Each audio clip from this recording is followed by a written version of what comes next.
Lines of cars wrapped around the block for testing at pop-up clinics on Thursday in New Zealand, as officials scrambled to trace the source of a new outbreak of 14 cases of the coronavirus. Earlier this week, New Zealand was the envy of the world with 0 cases of the coronavirus for more than 3 months. But now Prime Minister Jacinda Ardern has switched gears, tightened restrictions and renewed a lockdown in the country's biggest city. It is being dealt with in an urgent but calm and methodical way.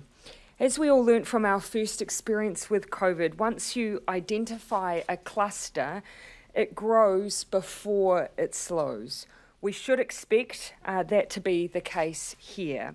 2 days ago, the discovery of 4 infected family members in Auckland shocked the country and raised some criticism of the government's handling of the virus.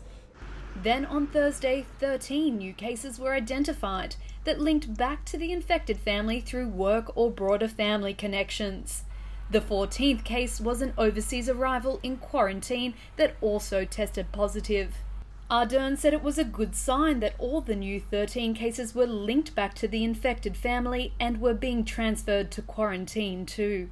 Movement restrictions have been tightened in Auckland and social distancing measures have come back into action for the rest of the country. Meanwhile, the race to locate patient zero is on. The country's top health expert, Ashley Bloomfield, raised the possibility on Wednesday that the virus had first arrived via freight, given one of the infected family members works in a storage facility that deals with imported frozen goods.